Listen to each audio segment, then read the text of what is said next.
Alléluia. Alléluia. Est-ce que quelqu'un peut se lever? Quand tu honores, on t'honore. Celui qui donne, celui qui a l'habitude d'aider tout le monde, le jour a son problème, tout le monde vient. C'est celui qui hésite aussi en hésite. Alléluia.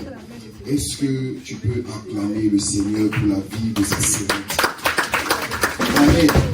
C'est une prophétesse, il y a beaucoup de prophètes. Il y a les aides, c'est de la passe. Alléluia. Acclame bien le Seigneur pour sa vie. Acclame bien Dieu.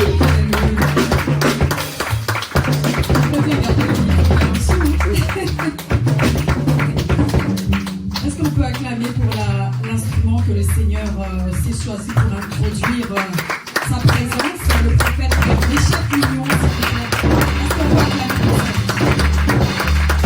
Pourquoi l'acclamer?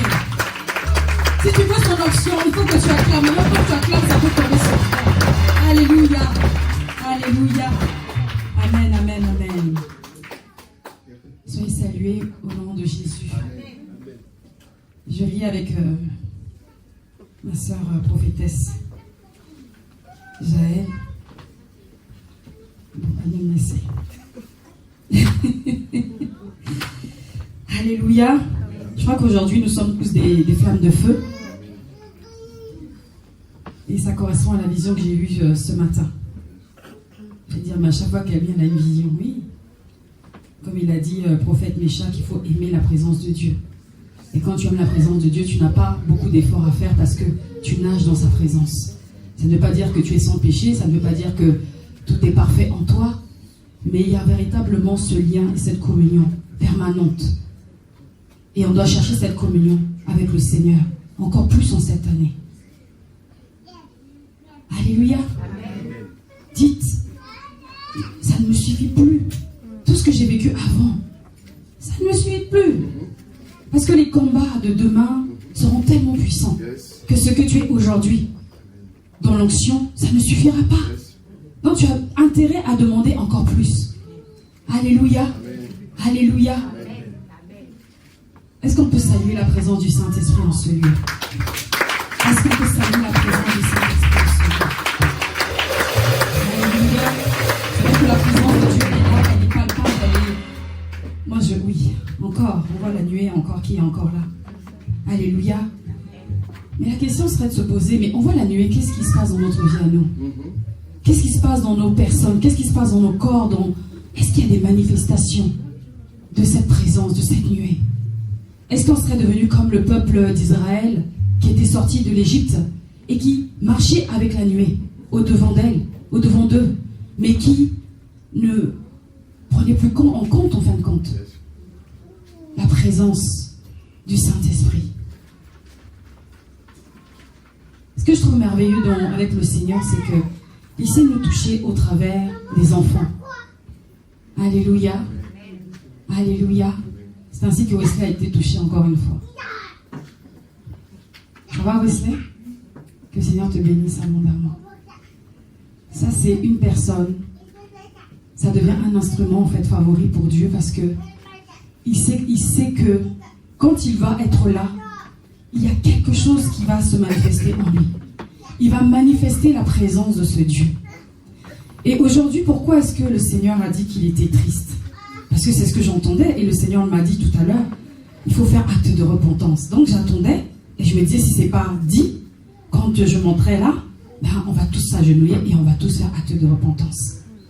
Mais comme le Seigneur ne s'arrête pas à une personne, le Seigneur ne s'arrête pas à un prophète, le Seigneur ne s'arrête pas seulement à un pasteur. Le Seigneur, par son esprit, veut toucher toute l'assemblée. Veut toucher toute l'assemblée et veut déborder au dehors de ses murs. Alléluia. Alléluia. Et pourquoi il est triste? Pourquoi il est triste? Vous savez, les prophètes parfois ressentent des émotions qui ne sont pas les leurs. Parfois on peut être là et être triste, mais ce ne sont pas nos émotions. Ça m'arrive tous les jours. Et la gymnastique, c'est de chercher qui ressent ça. Est-ce que c'est Dieu? Est-ce que c'est un frère? Est-ce que c'est une personne de la communauté? Est-ce que c'est dans la communauté? Est-ce que c'est dans ma famille? Est-ce que c'est moi-même? Et la plupart du temps, ce ne sont pas mes émotions. Voyez? Le Seigneur est triste. Je laisse chacun à sa réflexion. pour tout le reste de la semaine jusqu'à dimanche prochain. Nous allons pouvoir fêter la Pentecôte. Alléluia. Donc que le Seigneur vous bénisse abondamment. Merci Seigneur. Je ne me tiens pas devant vous comme d'habitude, parce qu'il n'y a jamais d'habitude avec le Seigneur. Il parle tantôt d'une manière, tantôt d'une autre, et nous voulons être à l'écoute de sa voix. Nous voulons être en communion avec ses vibrations. Nous voulons faire le cœur à cœur avec lui. Encore aujourd'hui, Seigneur, tu nous donnes de libérer la parole sur ton peuple. Ton peuple, dans ce peuple, j'y suis aussi. Je prie, Père éternel, que tu puisses marcher au-devant de chacun ici. Que tu puisses, mon Dieu, mon roi, disposer les cœurs. Que tu puisses disposer, Seigneur, les esprits. Que là où il y avait, mon Dieu, des limitations, des pensées, des forteresses qui ne sont pas, Seigneur, de toi, que cela puisse être brisé par la puissance du nom de Jésus maintenant, au nom de Jésus. Alléluia. Vous savez pourquoi on n'a jamais de miracle ces derniers temps? C'est parce que nous sommes des résistants, mais dans le mauvais sens. Nous sommes des résistants et nous résistons à Dieu, nous résistons à sa présence. Et cela l'attriste, tout simplement. Cela l'attriste. Nous allons donc réfléchir sur ça tout au long de cette semaine et voir comment on peut réjouir le cœur de Dieu. J'espère qu'en sortant de cette salle déjà, de cette église, nous allons déjà pouvoir le contenter. Amen. J'ai chanté ce cantique qui est venu dans mon esprit ce matin, qui dit le surnaturel, c'est le naturel de Dieu. C'est le naturel pour toi, mon Dieu. Le surnaturel doit être le naturel pour une personne. Je me souviens quand j'étais plus jeune, mes amis me disaient toujours, avec toi, le surnaturel devient le naturel au quotidien. Parce qu'on vivait toujours des choses, c'était toujours des aventures. Et elle me disait, et il me disait, les filles et garçons, tu peux écrire une encyclopédie, tellement il y a toujours des choses extraordinaires qui se passent quand tu es là. Et nous voulons vivre ce surnaturel dans les moindres choses, que ce soit avec la nature, que ce soit avec les personnes, que ce soit dans nos maisons, que ce soit en nous-mêmes. Nous voulons vivre ce surnaturel. La vision d'aujourd'hui, c'était le feu. J'ai vu un volcan. Et le volcan s'est réveillé et la lave a commencé à couler. Ça a coulé et ça a englouti tout ce qu'il y avait. On pourrait dire, mais c'est catastrophique. Non. Ça veut dire quelque chose. Le réveil, ce n'est pas que le vent ou l'eau. Le réveil, c'est aussi le feu. Alléluia. Parce qu'on a besoin de feu pour manger, on a besoin de feu pour vivre. Le feu représente la présence de Dieu. Alléluia. Merci Seigneur. Le surnaturel, c'est le naturel pour toi, mon Dieu. Nous le voulons en ce lieu. Le surnaturel, c'est le naturel pour toi, mon Dieu. Nous le voulons en ce lieu. Le surnaturel, c'est le naturel pour toi, mon Dieu. Est-ce qu'on peut chanter ce cantique? C'est la même phrase. Le surnaturel, c'est le naturel pour toi, mon Dieu. Nous le voulons en ce lieu. Le surnaturel, c'est le naturel pour toi, mon Dieu. Nous le voulons en ce lieu. Le surnaturel, c'est le naturel pour toi, mon Dieu. Nous le voulons, Seigneur, en ce lieu. Toucher ce surnaturel. Que ce surnaturel ne nous impressionne plus. Parce que tu t'appelles surnaturel. Tu t'appelles ancien, mon Dieu. Tu t'appelles touché. Tu t'appelles, Seigneur, puissance. Tu t'appelles miracle. Là où il y a ta présence, il y a, mon Dieu, mon roi. Ce qu'on parle, c'est qu'on dit le surnaturel. Pour toi, ce n'est rien d'extraordinaire. C'est à cette nature, Seigneur, que tu nous appelles. Oui, ton surnaturel. Alléluia. C'est ton naturel. Le surnaturel que nous voyons, Seigneur. Parce que tu es toi-même surnaturel. Tu es au-dessus de ce que nos yeux peuvent comprendre. Tu es au-dessus de ce que nos yeux peuvent voir. Tu es au-dessus de ce que notre mental peut saisir. Tu es au-dessus de toute puissance. Tu es au-dessus, Seigneur, de toutes choses que nous ne comprenons pas, que nous ne saisissons pas. Oui, le surnaturel, c'est ton naturel, Seigneur. Mon Dieu, nous le voulons en ce lieu. Le voulons. Nous le voulons en ce lieu. Le voulons en ce lieu. Nous le voulons en ce lieu. Est-ce que tu peux commencer à élever ta voix en même temps? Nous le voulons en ce lieu. Tu vas recevoir à la hauteur de ce que tu veux, à la hauteur de ta soif, à la hauteur de ta faim, à la hauteur de ton attente. C'est ainsi que tu vas recevoir. C'est les vases vides que tu vas donner au Seigneur afin qu'il puisse les remplir de farine ou d'huile. C'est ce que tu vas lui présenter. C'est l'état de ton cœur que tu vas lui présenter. Si tu es rempli de toutes choses et que tu n'as pas besoin de lui, il ne pourra te remplir. Tu as besoin de lui. Tu as besoin qu'il te remplisse. Seigneur, nous te voulons en ce lieu. Nous le voulons. Nous le voulons. Nous le voulons en ce lieu. Nous le voulons. Nous le voulons en ce lieu. Le surnaturel de Dieu. Le surnaturel, c'est le naturel pour toi, mon Dieu. Nous le voulons en ce lieu. Chante surnaturel. Le surnaturel, c'est le naturel pour toi, mon Dieu. Nous le voulons en ce lieu. Le surnaturel. Le surnaturel, c'est le naturel pour toi, mon Dieu. Nous le voulons en ce lieu. Que ton onction, que ton onction. Que ton onction, que ton onction, que ton onction. Que ton onction, que ton onction, que ton onction. Ton onction, que ton onction. La voulons en ce lieu. Ton onction, que ton onction.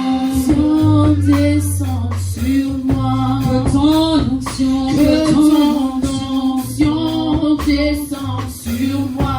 Que ton onction, Que ton onction descend sur moi. nous la voulons, Que ton onction descend sur moi. nous la voulons, Que ton ton onction descend sur moi.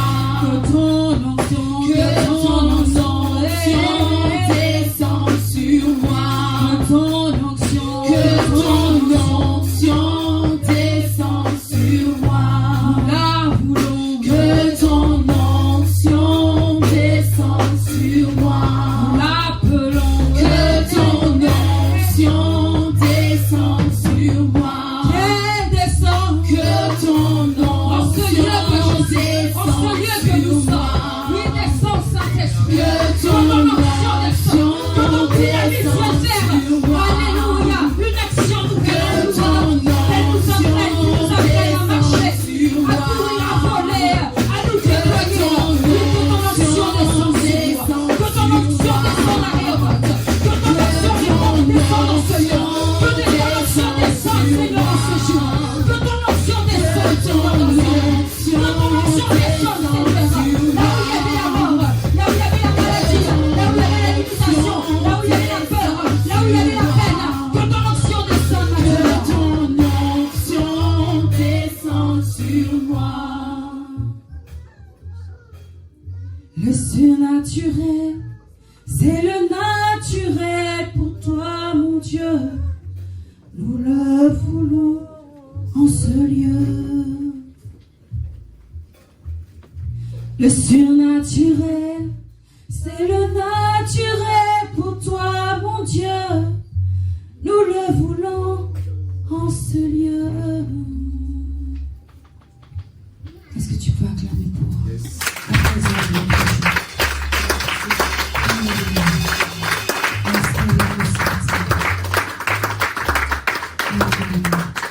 Je veux honorer la vie de notre Père, l'évêque Samuel a dit, est-ce qu'on peut acclamer pour sa vie, pour cette vision, pour cette œuvre en progression, parce que nous sommes en progression. Alléluia. Est-ce qu'on peut acclamer pour tous les pasteurs en rénovation, les pasteurs dans notre maison ici à Paris, et tous ceux qui travaillent dans cette œuvre au nom de Jésus. Est-ce que tu peux acclamer pour toi-même? Acclame pour ta vie. Acclame pour ta vie. Alléluia. Alléluia. Merci Seigneur. Seigneur, je veux me cacher derrière toi maintenant. Que ton esprit me dirige, que ton esprit me guide, que ton esprit parle au travers de ma bouche. Que chaque mot, Seigneur, puisse être une rosée fraîche pour une âme ici, mon Dieu. Touche des cœurs, délivre des vies, Seigneur. Libère de la captivité. Ouvre les yeux. Brise les chaînes au travers de cette parole, mon Dieu, que tu nous donnes d'entendre. Que ceux qui ont des oreilles pour entendre puissent entendre cette parole. Et je prie que vous soyez des terres fertiles au nom de Jésus. Amen, amen, amen. Nous allons commencer à courir.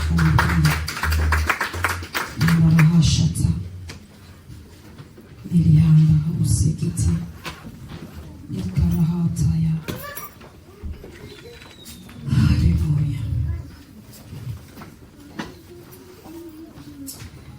Alors nous allons aujourd'hui, je voulais faire autre chose, mais le Saint-Esprit m'a changé tout le message. Donc, on fait selon l'Esprit. Nous sommes en route vers la Pentecôte. Alléluia. Amen. Et c'est vrai qu'on a des sujets, on peut dire des sujets bateaux, entre guillemets. Et le Seigneur, malgré tout, veut faire parfois quelques détours pour nous parler de la même chose. Amen.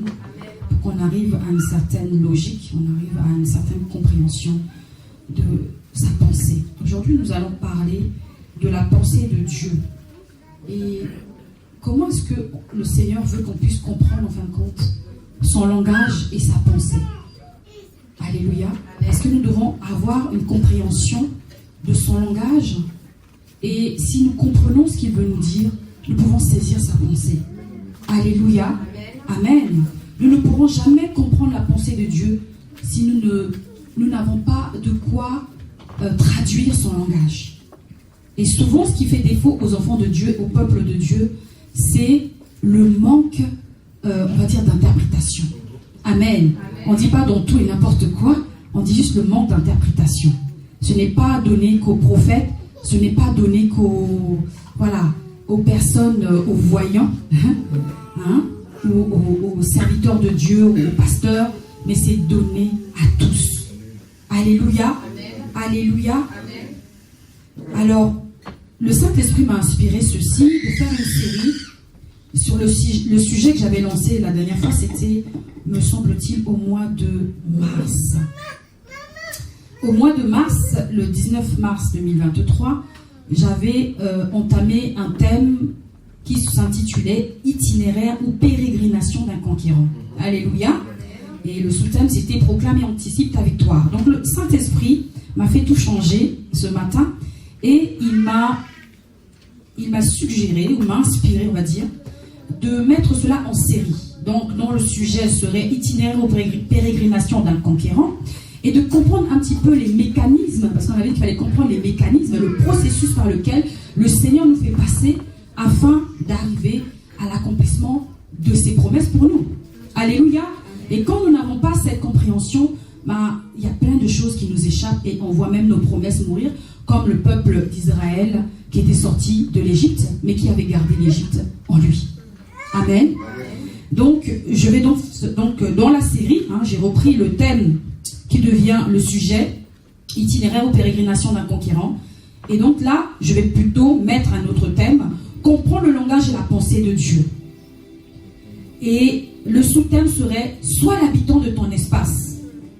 Donc, il y a une invitation à ce qu'on puisse occuper l'espace de notre tente. Alléluia. Et comme je pense que vous aviez retenu un petit peu à peu près, qui avait retenu ce qui avait été, partagé lors de ce thème-là, itinéraire ou pérégrination d'un conquérant. C'était le prophète Méchak même qui avait lu. Il était monté, il était essoufflé. C'était sa part qu'il devait donner parce qu'il n'avait pas été là. À la veillée, alléluia. Alléluia. Parce que moi j'ai une prédication c'est pas où j'étais dans le bateau. Non. Ça c'était Euraculant. C'était quand tu avais lu tous les noms. Soukot, il y avait même Mara dedans. Tu peux que t'en souvenir. Alléluia. Alléluia. Alléluia. Et on va pas tout relire, mais c'était déjà faire un petit résumé pour revenir. Quand on parle de la Pentecôte, on marche vers la Pentecôte. C'est-à-dire qu'on a eu la Pâque et on attend 50 jours, n'est-ce pas, vous êtes d'accord avec moi, pour accéder à la Pentecôte. Et on comprend qu'en fin de compte aussi, il y avait une progression à avoir pour les apôtres. Alléluia. Et tant qu'ils n'avaient pas compris en fin de compte cette progression, ils ne pouvaient pas accéder à la réalité de ce que le Seigneur leur avait annoncé. Alléluia. Et c'est en cela que j'ai compris un petit peu donc, ce que le Seigneur voulait nous dire. Donc, comprendre le langage et la pensée de Dieu. En quoi est-ce qu'il est important de comprendre le langage et la pensée de Dieu? En quoi il est important? Alors, on va aller dans le livre de Marc. Nous serons dans le livre de Marc aujourd'hui. Donc, nous sommes dans le Nouveau Testament. C'est un peu rare pour moi. Je parle de la bonne nouvelle, nous serons avec l'Ancien Testament. Alléluia. Alléluia. Un jour, ma bishop, maman leur a dit, « Ah, maman Déborah, toi, tu aimes Ésaïe, hein? » elle avait remarqué quelque chose. Et elle avait raison. Alléluia. Amen, amen, amen. Donc, nous sommes dans le livre de Marc. Et donc, ça sera Marc 4, chapitre 4. Je vais un petit peu naviguer dans la parole. Donc, attachez vos ceintures. C'est pas trop long, mais je vais aller un peu à gauche, à droite, entre le chapitre 4 et le chapitre 5. Alléluia. Mais mon texte principal se trouve dans le chapitre 5, avec la guérison du démoniaque, donc celui qu'on appelle le fou de Gadara. Alléluia. Et qui pense être fou ici? Amen. Fou Gadara ou fou quoi? Fou de Jésus. Folle de Dieu. Mais pourquoi tu ne fais pas encore des miracles? Moi, je voudrais être folle comme en fin de compte, j'ai compris qu'il fallait chercher à être fou comme le fou de Gadara. Vous êtes choqués quand je dis ça? Vous allez comprendre pourquoi. Amen. Alléluia. Ici, il est parlé de paraboles. Le Seigneur Jésus parlait beaucoup en paraboles pour faire comprendre le royaume de Dieu, comme il disait. Il voulait faire comprendre, en fin de compte, au peuple des choses qui pouvaient sembler compliquées, mais avec des images. Parce que les paraboles étaient des histoires racontées qui étaient imagées. Alléluia. Ça ressemble un petit peu, au final, dans les temps d'avant, pour éduquer les jeunes filles, on parlait beaucoup en paraboles, enfin en contes. C'était des contes de fées. Mais dans les contes, il faut savoir qu'il y avait beaucoup de messages subliminaux. Alléluia. Tu vas rencontrer ton prince, tu vas faire ceci, les enfants. Donc, on préparait aussi les jeunes femmes à rencontrer quelqu'un et à se marier, à avoir des enfants, etc., etc. On faisait aussi état de sorcellerie, de plein de choses qui se passaient et qu'il fallait comprendre au travers de ces histoires qu'on disait des contes pour enfants. Mais ce n'était pas que pour enfants. Alléluia. Alléluia. Donc, Jésus, il n'y a rien qui a été inventé dans les contes ou toutes ces histoires-là. Jésus va parler en parabole la plupart du temps. Et voilà ce qu'il dit. Voilà ce qu'il dit quand il parle de ça. Il leur dit, Donc Marc 4, verset 10. Lorsqu'il fut en particulier, ceux qui l'entouraient avec les 12 l'interrogèrent sur les paraboles. Donc, les 12 vont l'interroger. Les personnes s'interrogent, mais où est-ce qu'il va chercher ces histoires-là? Comment est-ce que ça vient dans son esprit? Il leur dit, c'est à vous qu'a été donné le mystère du royaume de Dieu. Mais pour ceux qui sont dehors, tout se passe en paraboles. On comprend donc que les paraboles représentent comme un mystère qu'il faut déchiffrer, n'est-ce pas? La gloire de Dieu, c'est de cacher les choses. Mais celui qui va être élevé au rang du roi, de la reine, va devoir révéler ces choses. Donc la nécessité, en fin de compte, pour un enfant de Dieu, c'est de comprendre ce qui est caché dans les paraboles que le Seigneur nous donne. Alors aujourd'hui, concrètement, c'est quoi une parabole? Est-ce que les paraboles s'arrêtent dans la Bible? Voilà la question. Non. La dernière fois, il me semble, le prophète Méchak avait déjà parlé des fils d'Issachar. Le prophète Nathan aussi a embrayé sur les fils d'Issachar aussi. Alléluia. Il me semble il y a 1 an et demi, 2 ans, j'avais parlé aussi des temps et des saisons. Il y a une nécessité à comprendre, en fin de compte, ce que le Seigneur veut nous dire. Et les paraboles, ce que le Saint-Esprit faisait comprendre, continuent toujours, en fin de compte, à nous parler aujourd'hui. Au travers de ce que nous voyons, au travers de, même dans une journée, quand tu te lèves, jusqu'à ce que tu ailles dormir, le Seigneur te parle sans cesse. Et ça peut représenter des paraboles. Ce sont des signes, ce sont des images. Ce sont des choses qui doivent impacter ton esprit. Qui doivent, en fin de compte, ouvrir ton intelligence. Qui doivent attirer ton attention. Est-ce que dans ta journée, il y a des choses qui attirent ton attention? Pas pour parler et pour faire des commérages, mais pour t'enseigner. Alléluia. Quand on voit un nuage, quand on voit des nuages gris dans le ciel, on imagine bien qu'il va pleuvoir, n'est-ce pas? Quand on voit le soleil qui commence, des rayons de soleil commencent à percer les nuages, on imagine bien qu'il va faire chaud. Alléluia. Donc en fin de compte, les paraboles sont annonciatrices de ce que le Seigneur avait déjà prévu. Et nous sommes toujours étonnés parce que nous n'avons pas compris et saisi ce qu'il avait pu nous dire avant. Voilà que tu dois passer un examen. Le Seigneur te parle par des signes.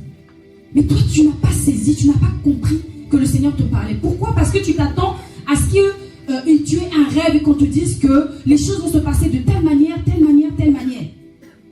Mais le Seigneur, il a la conscience de ce qu'il a mis en toi, de l'intelligence et du discernement qu'il a pu mettre en toi, de l'esprit de science qu'il a pu mettre en toi.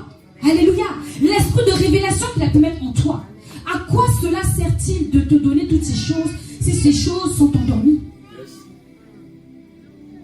Donc il laisse ça aux personnes qui sont en dehors de la tente, en dehors du sanctuaire, en dehors de lui.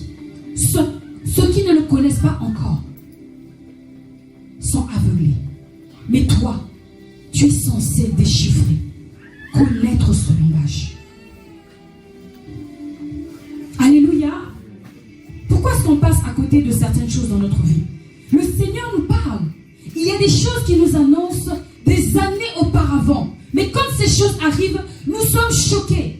Nous ne comprenons pas ce qui nous arrive. Parce que nous avons négligé ces détails. Parce qu'à ce moment-là, ces choses-là ne coïncidaient pas avec ce que nous vivions, avec ce que nous attendions, avec ce qui était dans notre logique, dans notre intelligence, dans notre savoir. Et ce sont des forteresses.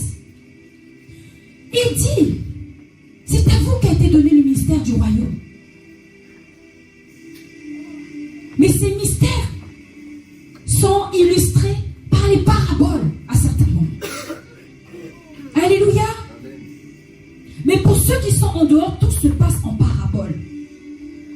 Ça veut dire que les paraboles pour nous ne doivent plus être des paraboles. Est-ce que je peux parler? Les paraboles pour toi ne doivent plus être juste des paraboles. Ça doit être un langage fluide. C'est une communication. C'est la subtilité du langage de Dieu que nous devons saisir parce que nous sommes censés être à un niveau supérieur. Nous sommes censés être des co-héritiers. Alléluia. Est-ce que vous me suivez?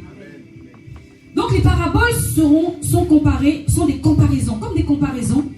Et pour moi, ça représente donc la communication. J'imagine que je suis en train de parler avec notre sœur Anne. Je parle avec ma sœur et je lui parle, je ne sais pas, en chinois. Elle me regarde, elle ne comprend pas le chinois. N'est-ce pas? Elle me répond en français. Mais moi, je comprends le français. Donc moi, je comprends le français, je comprends sa langue, mais elle ne comprend pas ma langue. Alléluia. Qui est handicapé entre elle et moi? C'est elle. Vous voyez? Et c'est ainsi qu'avec Jésus, quand nous ne comprenons pas certaines choses, parce que nous ne sommes pas disposés à cela, parce que nous sommes encore enfermés dans des forteresses, nous sommes conditionnés dans des réflexions, nous passons à côté d'une saison. Comprendre le langage et la pensée de Dieu. Vous ne comprenez pas cette parole. Il leur dit, comment donc comprendrez-vous toutes les paraboles? C'est-à-dire que si on ne comprend pas déjà le début du langage, nous ne pourrons pas comprendre tout ce qui vient après. Alléluia. Si je dis à notre prophète Méchac, tu es appelé à marcher sur des territoires inconnus. Il me regarde et dit des territoires inconnus. Il commence à chercher dans ce que lui connaît. Alors que j'ai bien dit le mot inconnu. Mais lui, il va aller chercher sur ce qui le rassure. Le inconnu, là, peut-être que c'est dans le fin fond du Kenya, mais un bled qui ne connaît pas, un village où il y a des serpents, où il y a des bêtes féroces, où il doit aller là-bas pour aller évangéliser des pygmées. Maintenant, lui, il s'est fait, en fin de compte, un fil de ce à quoi Dieu l'appelle et où il doit aller en tant que prophète des nations. Les nations, c'est quand tu quittes ta nation pour aller ailleurs. Donc, ça peut être les pygmées du Kenya. Alléluia. Alléluia. Donc, maintenant, Dieu commence à lui parler. Dieu lui montre des choses. Dieu commence à susciter en lui quelque chose. Mais lui, il résume ça en oui. Moi, prophète des nations, je me prépare pour les États-Unis. Alléluia. Il se prépare pour les États-Unis. Mais à aucun moment, il n'a compris qu'il devait aller en Afrique chez les pygmées. Et c'était à partir des pygmées que son ministère allait s'ouvrir. Est-ce que vous me suivez? Est-ce que vous me suivez? Le langage de Dieu doit être, en fin de compte, être une ouverture pour ton esprit. Ce n'est pas selon ce que tu veux, mais selon ce qu'il veut. Selon une volonté qui est propre. On parle donc, pour résumer, des Israélites, vous vous souvenez, qui étaient en Égypte. Ils sont sortis de l'Égypte et Dieu leur a donné un cahier de route. Ils devaient marcher et tout était déjà décrit. Il y avait 40 stations qu'ils devaient faire. À certains moments, il y avait des haltes, des arrêts, des pauses. Et tous les noms étaient déjà décrits. Donc, ils avaient déjà une feuille de route qui était déjà définie, n'est-ce pas? Et je vous avais dit que ça correspondait à notre vie. Ça correspondait aux endroits par lesquels nous étions déjà passés et par lesquels nous allons passer. Alléluia. Et ce qui était important, c'était de savoir par quoi je passe, où je passe, qu'est-ce que le Seigneur dit de cela. Parce que la tentation serait d'être dévié de ce chemin. La tentation serait de faire ce que le Seigneur ne veut pas, d'aller là où le Seigneur ne veut pas. Et c'est ce que les Israélites ont fait d'une certaine manière.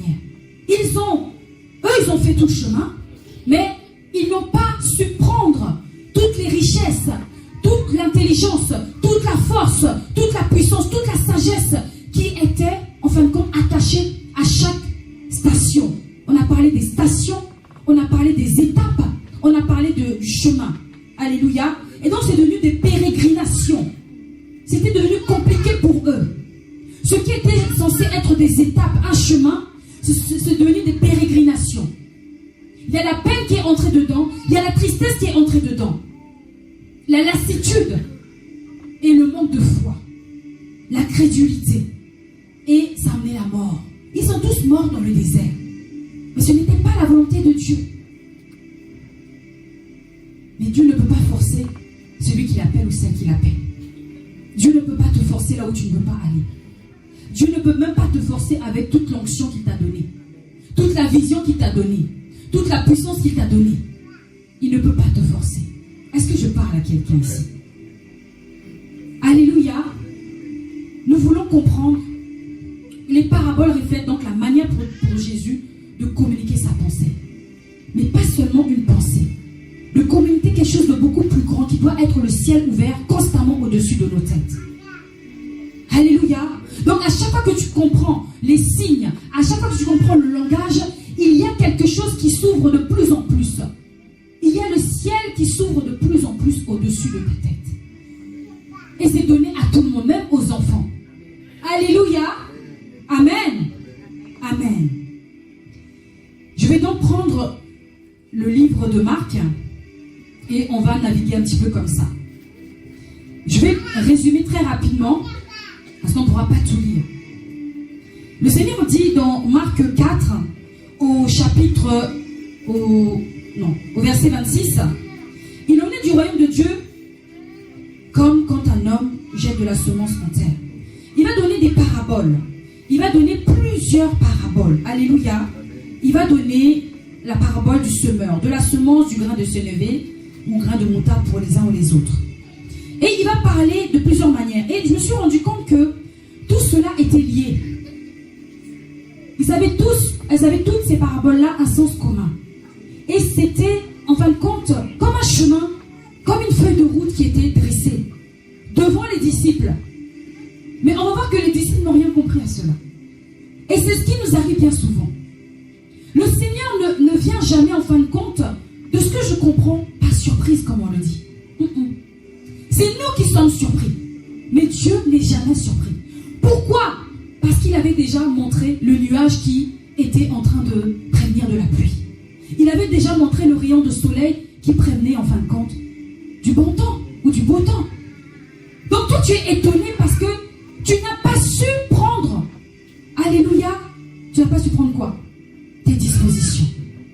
Prenez vos dispositions en cette année. Alléluia. Il va parler du royaume de Dieu comme d'un homme qui jette de la semence en terre. Donc toute chose que tu vis, toute chose que tu vas affronter, c'est une semence qui a été jetée en terre. Ça peut être par l'ennemi, ça peut être par Dieu, ça peut être par toi-même. Alléluia. Et cette semence, elle doit faire quoi? Il dit qu'il dorme ou qu'il veille, donc cet homme-là. Nuit et jour, la semence germe et croît sans qu'il sache comment. Ça veut dire que cette chose qui a été semée, elle va pousser, que tu le veuilles, que tu ne le veuilles pas. Est-ce que vous êtes avec moi?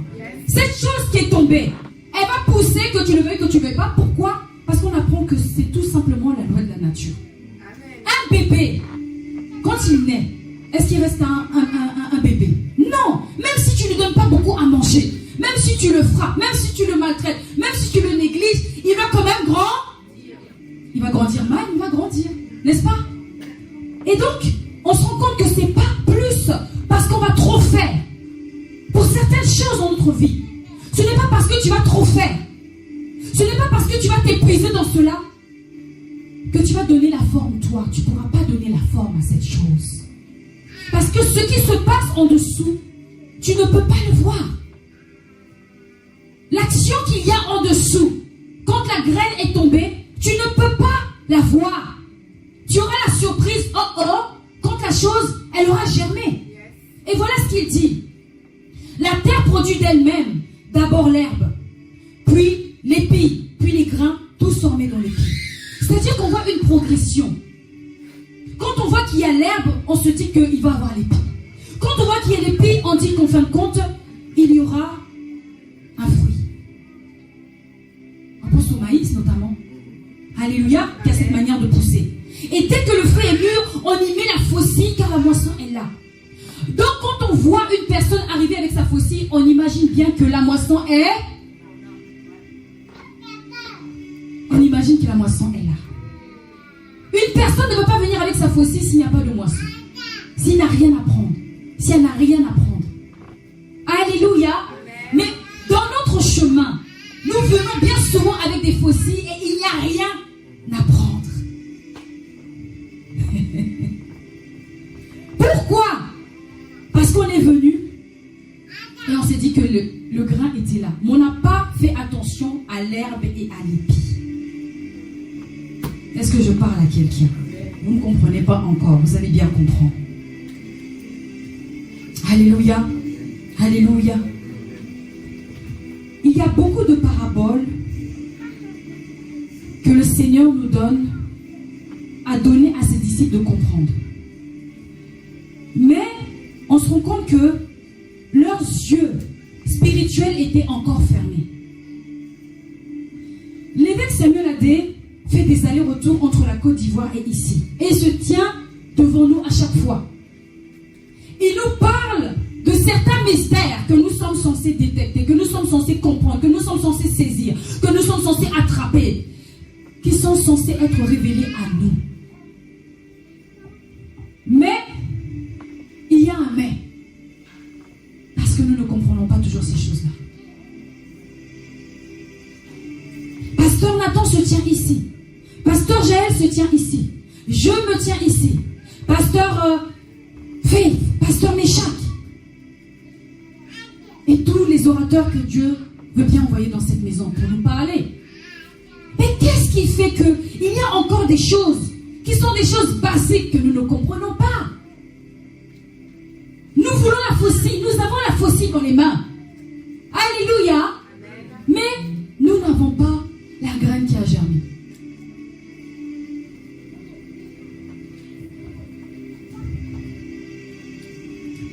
La tempête a pesé. Donc nous sommes dans toujours Marc 4, au verset 35.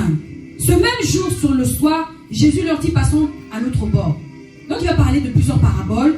Il va parler de la parabole aussi du grain de sénévé. Et il va parler de cette graine qui va pousser. Et là où ça va donner un arbre et même des oiseaux pourront venir habiter sous son ombre. Alléluia. Et il va passer de l'autre côté. Il va dire à ses disciples, allons, voyageons, partons de l'autre côté. Il va prendre sa barque et ils vont aller avec lui. Et quand ils vont aller, c'est le prophète Méchac qui a parlé de Raculon. Il dit, il est prophétique vraiment. C'est un prophète prophétique. Oui, pas parce qu'on est prophète qu'on est prophétique. Hein. Bon, bref. Alléluia. Il se leva un grand tourbillon et les flots se jetaient dans la barque au point qu'elle se remplissait déjà. Donc on pourrait même voir un oraculant qui s'est levé, un vent très mauvais. Alléluia. Et lui, Jésus dormait, mais on connaît déjà cette parabole-là. On connaît déjà cette histoire. Jésus était en train de dormir.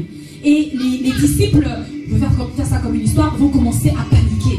Et on dit, mais tu vois pas qu'on est en train de mourir, tu vois que l'eau est déjà entrée dans la barque, on est en train de couler, on est en train de chavirer, on va se noyer. Mais qu'est-ce que tu fais? Et toi tu dors. Il va leur dire, mais il va menacer le vent quand il se réveille et il va dire, silence, tais-toi. Et la dernière fois que j'avais parlé en fin de compte du message sur les pérégrinations, n'est-ce pas, l'itinéraire aux pérégrinations, j'avais parlé d'anticiper sa victoire, n'est-ce pas? Je vais vous montrer à quel point Dieu, dans toute notre vie, oh, il y a tellement d'anges, anticipe la victoire pour nous. Mais nous, parce que nous n'avons pas reçu cette réalité, nous passons à côté. Alléluia. Et nous nous mettons à pleurer et à dire que Dieu n'a rien fait. Dans cet épisode, Jésus est dans le bateau. Il y a un vent qui se lève. On peut dire c'est peut-être un vent oraculant. Il y a les eaux qui commencent à se déchaîner. Donc on comprend qu'il doit aller de l'autre côté. Mais l'autre côté est compromis à cause de ce qui est en train de se passer. On a l'impression que la mer s'est déchaînée pour barrer le chemin à Jésus. Alléluia. Alléluia. La mer se déchaînait. Mais Jésus avait l'intention d'aller de l'autre côté. Il avait déjà annoncé, by fire, by force, je vais arriver de l'autre côté. Alléluia. Il savait déjà qu'il serait de l'autre côté. Mais les disciples ne comprennent pas ce qui se passe. Les disciples commencent à paniquer. Regarde, nous allons mourir. Regarde l'eau.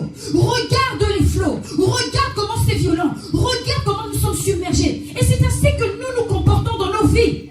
Regarde, ça ne va pas. Regarde,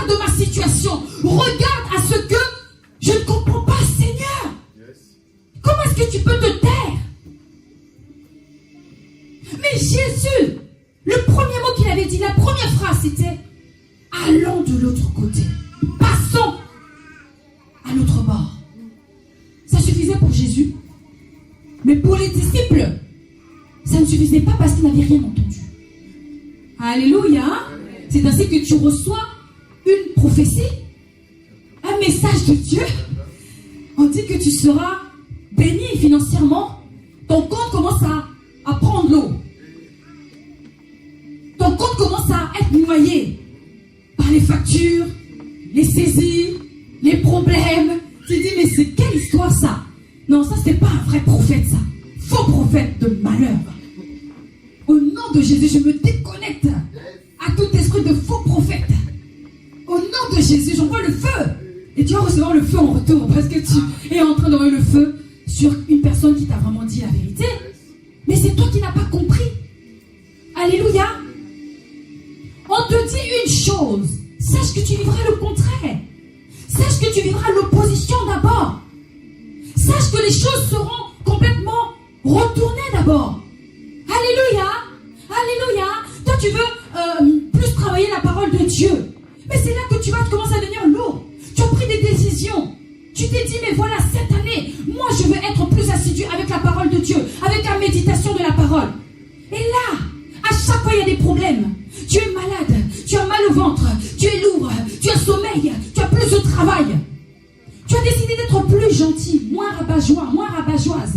Et là, il y a une personne qui a un caractère impossible et qui te tient tête au travail. Et là, tu as envie de l'insulter. Est-ce que tu vois?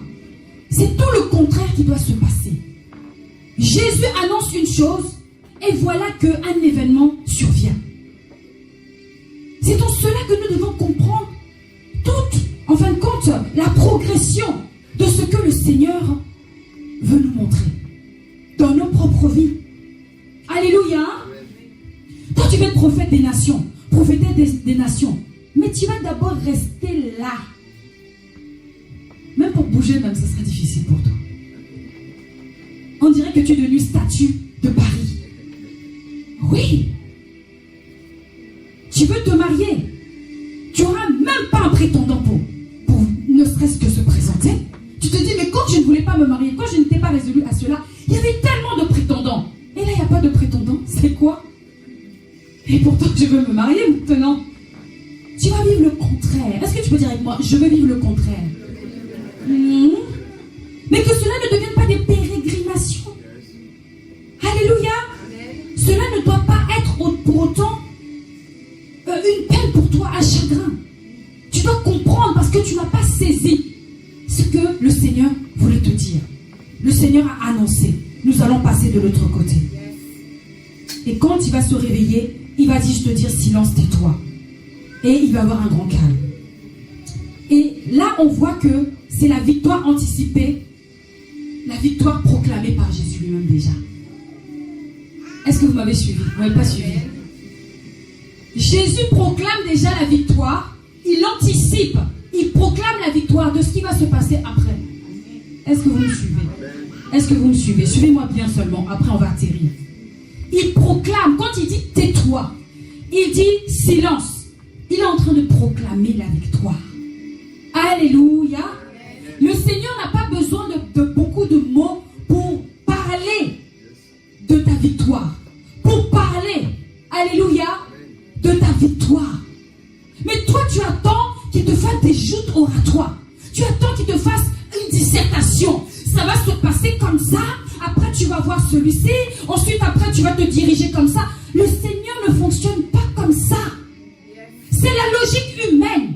Mais ce n'est pas forcément la logique de Dieu. Alléluia. Amen.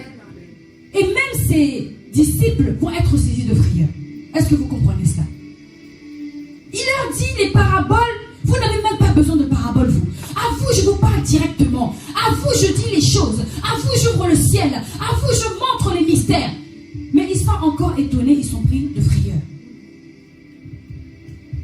Et maintenant, on arrive au texte principal. Jésus va aller sur le territoire des Gadaréniens. Vous voyez même le nom. Et on parle de la guérison d'un démoniaque. Ils vont donc arriver à l'autre bord imagine qu'on est d'un côté, on arrive de l'autre côté. Alléluia. Alors, on imagine que cette chose est là et cette chose arrive là. Il y a eu un mouvement ou pas? Il y a eu une progression ou pas? Bon, comment est-ce que, quand il y a un mouvement qui est fait, on ne voit toujours pas le mouvement? Vous ne comprenez pas? Quand il y a un mouvement qui est fait, on ne voit toujours pas le mouvement. Il a dit allons. Ensuite, après, on dit ils sont arrivés. Donc, quand le Seigneur t'invite, ou quand le Seigneur a parlé pour toi, il n'y a pas, en fin de compte, de conditions. Les conditions, ce sont des limitations à toi, qui doivent être éclatées, qui doivent exploser, qui doivent être repoussées, pour arriver à ce que le Seigneur t'a déjà donné. Est-ce que je parle à quelqu'un? Ils vont arriver de l'autre bord, dans le pays des Gadaréniens. Il est dit de Gadaréniens. Est-ce que je prononce bien ce mot-là? Alléluia. Amen, amen. Est-ce que vous êtes avec moi? Est-ce que tu peux saluer la présence du Saint-Esprit en ce lieu? Alléluia. Alléluia. C'est le chapitre 5 du livre de Marc.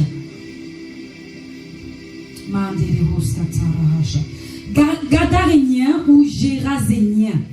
Du grec Gadarénos, j'ai appris que c'était récompensé à la fin. Ce mot veut dire récompensé à la fin. Quelqu'un qui est récompensé à la fin. Alléluia. Tu es récompensé, mais pas au début. Tu es récompensé à la fin, quand tu auras vaincu. Alléluia. Donc, les Gadaréniens, ce sont des gens de Gadara ou de Guérisa, vers le lac de Génézareth, à quelques distances du lac, sur les berges du fleuve Ioromas. Les origines viennent de Gadara, donc ville de l'Est, à l'Est du Jourdain. On apprend que c'était donc comme un pays païen. Voilà, il n'y avait pas forcément des croyants là-bas, ou croyants d'autres dieux. Alléluia. Et Jésus va arriver là avec ses disciples. Mais il est fait mention de Jésus. Aussitôt que Jésus fut hors de la barque. Il n'y a que Jésus qui est descendu de la barque. Est-ce que vous êtes posé la question? On dit, aussitôt que Jésus fut hors de la barque, il vint au-devant de lui un homme sortant des sépulcres et possédé d'un esprit impur. Est-ce qu'il n'y a que Jésus qui était hors de la barque? Est-ce qu'il n'y a que Jésus qui est sorti de cette barque? Puisqu'on a dit qu'ils sont tous partis de l'autre bord. Et on dit ils sont arrivés. Ils arrivaient. On n'a pas dit que Jésus seul est arrivé. Mais comment ça se fait qu'il n'y a que Jésus qui soit descendu? On voit qu'il y a un homme qui arrive et cet homme-là, il va se mettre devant Jésus. Alléluia. On parle d'un homme qui va sortir des sépulcres et posséder d'un esprit impur. Un homme, il sort d'où? Les sépulcres, c'est quoi? C'est le cimetière. Et il est rempli d'un esprit impur. On dit bien d'un esprit. Il est possédé d'un esprit. On dit au début. Un esprit. Un esprit. Alléluia. Cet homme avait sa demeure dans les sépulcres. Donc cet homme, il vivait dans les cimetières. Cet homme, il était, en fin de compte, on ne pouvait pas l'attraper. On ne pouvait pas, il était incontrôlable. Personne ne pouvait plus le lier, même avec une chaîne. Car souvent, il avait eu les fers aux pieds et avait été lié des chaînes. Mais il avait rompu les chaînes et brisé les fers et personne n'avait la force de le dompter. Alléluia. Il était sans cesse nuit et jour dans les sépulcres et sur les montagnes criant et se meurtrissant avec des pierres. Or, il est dit dans ma parole, la parole de Dieu dans Marc 4, au verset 27, qu'il dorme ou qu'il veille, nuit et jour, la semence germe et croît sans qu'il sache comment. Nuit et jour, il y a une action, une activité qui se fait, sans que tu saches comment. Ça peut être une bonne activité, ça peut être une mauvaise activité. Nuit et jour. Et cet homme-là, nuit et jour, il était en activité.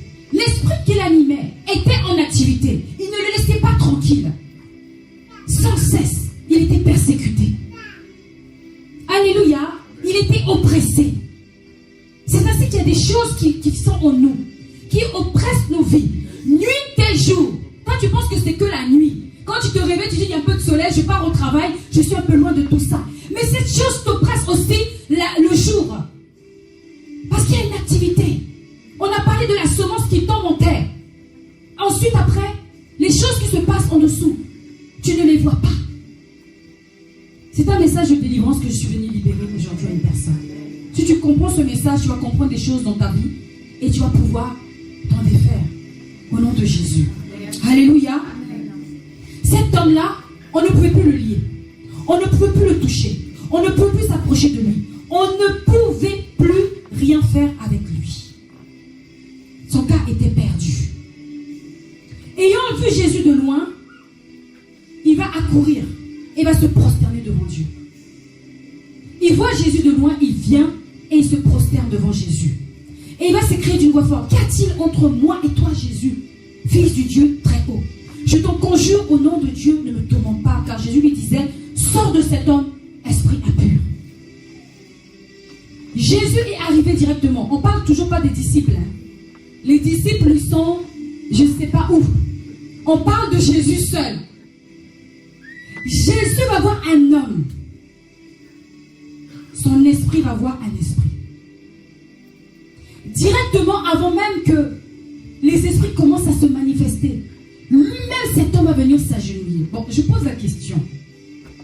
Je disais: Seigneur, comment cela se fait-il que même quelqu'un de possédé peut venir devant toi s'agenouiller, peut venir reconnaître qu'il a besoin de toi, peut venir comme ça pour chercher sa délivrance? Mais nous qui sommes tes enfants, qui sommes remplis de toi, nous n'arrivons plus à faire le pas. Tu es obligé de venir nous saucissonner pour qu'on vienne devant toi. Tu es obligé de venir nous mettre dos au mur pour qu'on puisse faire les choses que tu nous demandes de faire. Alléluia. Cet homme est venu. C'était un homme. Mais il était possédé d'un esprit impur. Et le Seigneur, ayant vu cela, a fait un détour pour son cas. Il a fait un détour pour le cas de ce monsieur. Pourquoi? Parce que ce monsieur portait une promesse. Oh my God. C'était bien au-delà de ce qu'il pouvait penser. C'était bien au-delà de ce que les gens de son village pouvaient penser. C'était bien au-delà de ce que les voisins pouvaient penser. C'était bien au-delà même de ce que tous les morts qui étaient dans le cimetière pouvaient penser. Sa vie était tellement importante que le Seigneur est sorti de son territoire pour aller quelque part qui normalement ne le concernait pas.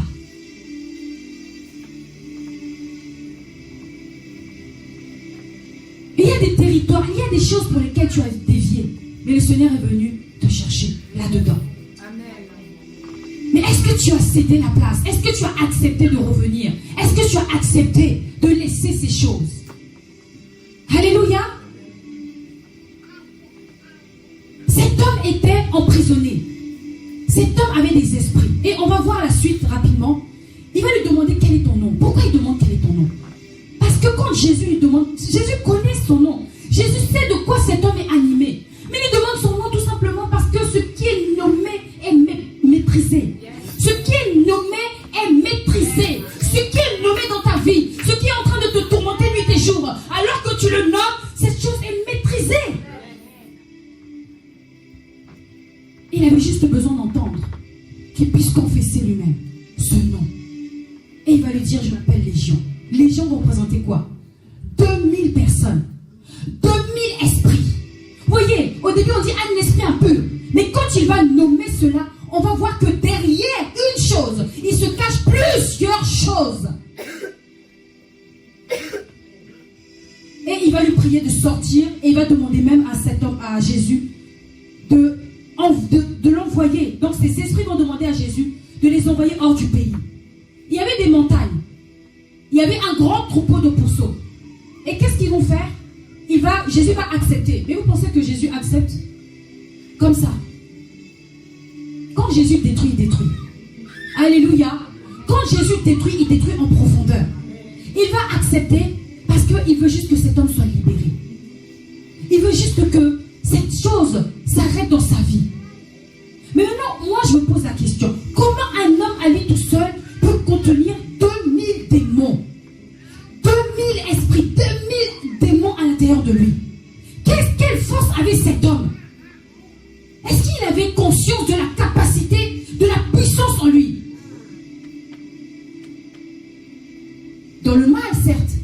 Mais une fois retourné, cet homme était devenu très puissant. Parce qu'on va voir à la suite que les cochons, en fin de compte, les esprits sont envoyés dans les cochons. Et quand les esprits sont envoyés dans les cochons, qu'est-ce qui se passe? Qu'est-ce qui se passe? Bon, les cochons deviennent fous. Parce que les cochons ne peuvent pas soutenir cette force-là, cette puissance des esprits. Et ils vont aller se jeter dans la mer. C'est pas à cette même mer que Jésus avait dit avant, tais-toi, silence. Il avait déjà maîtrisé la mer parce qu'il savait ce qui allait se passer. Mais les disciples n'avaient pas compris alors que Jésus leur avait annoncé ce qui allait se passer là-bas, chez les Géranésiens ou comment ils appellent ça? Guéraniens, Gadaréniens, pardon. Alléluia. Jésus avait déjà annoncé la couleur. Il avait parlé du semeur, il avait parlé de la semence, n'est-ce pas? Il avait parlé de toutes ces choses-là, mais il n'avait pas compris. Donc, qu'est-ce qui va se passer? On voit qu'ils ne sont pas là. C'est ainsi que Jésus parle pour toi, il agit pour toi, mais toi tu es aux abonnés absents pour ta propre vie.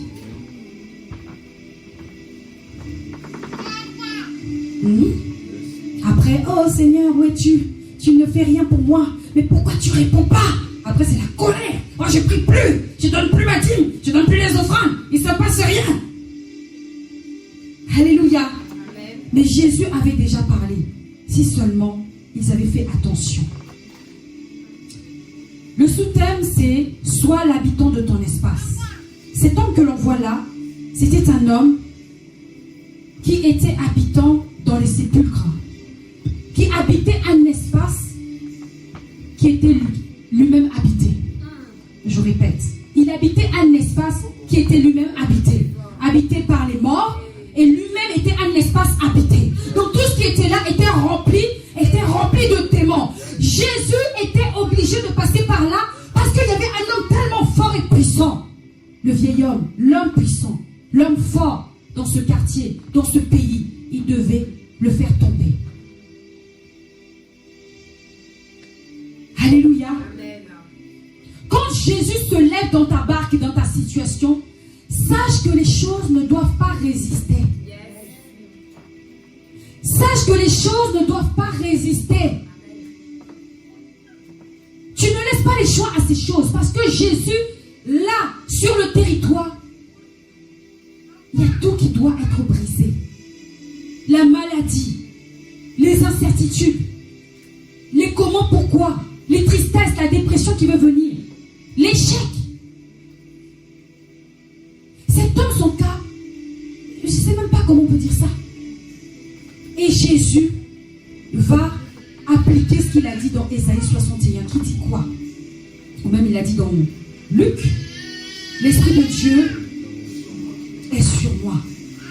C'était ça qu'il venait appliquer. L'Éternel est sur moi, car l'Éternel m'a oint pour parler de bonnes nouvelles aux malheureux.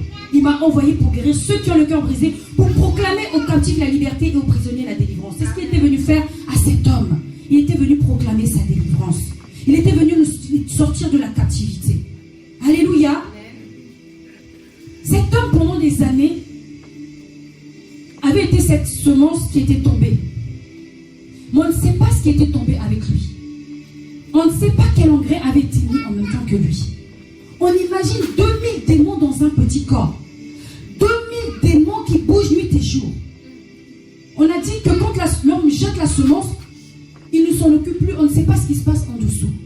Donc on imagine qu'il y avait une activité spirituelle démoniaque depuis toujours dans sa vie, jusqu'à ce qu'il arrive à ce point où il était complètement isolé.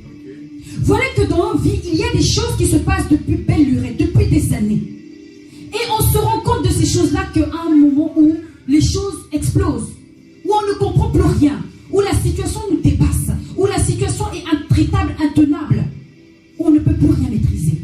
Mais je suis venu dire à une personne aujourd'hui que quand le Seigneur débarque sur ta terre, alléluia, lui-même il sait comment détruire toutes les fondations, tous les fondements, toutes les forteresses, il les renverse au nom de Jésus. Alléluia, il les renverse au nom de Jésus. Et c'est ainsi que cet homme a été délivré. Mais cet homme n'est pas resté comme ça. homme est venu devant Jésus. Cet homme est venu avec son cas devant Jésus. Qu'il ait des démons, qu'il n'ait pas de démons, il est venu et il s'est mis devant. Mais c'était les esprits qui parlaient à sa place. C'est ainsi que tu mets ta situation devant Dieu. Et ce sont d'autres choses qui parlent à la place de ce que tu montres à Dieu. D'autres choses qui crient à la place de ce que tu montres à Dieu. D'autres choses qui se présentent à la place de ce que tu veux montrer à ton Dieu. Mais le Seigneur, il dit aujourd'hui, il dit à ces choses de se taire et de faire silence. Au nom de Jésus. Alléluia. Sois l'habitant de ton espace. Cet homme n'était plus l'habitant de son espace.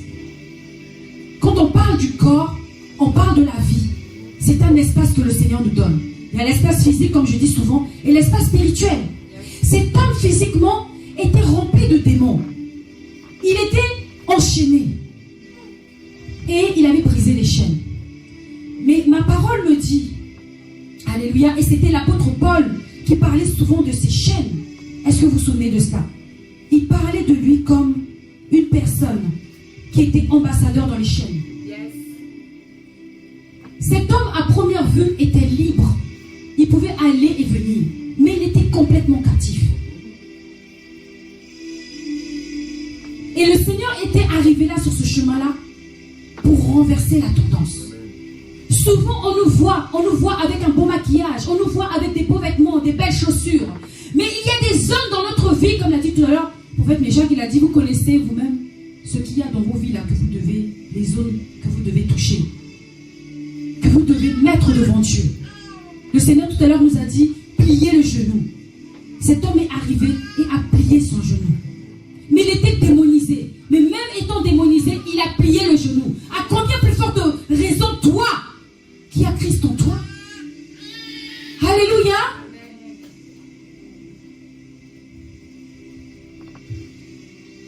L'apôtre Paul dit dans Éphésiens 6, c'est la parole que le prophète Nathan, qui est attaché à sa vie, attaché à son ministère, priez pour moi afin qu'il me soit donné, quand j'ouvre la bouche, de faire connaître hâtivement et librement le mystère de l'évangile.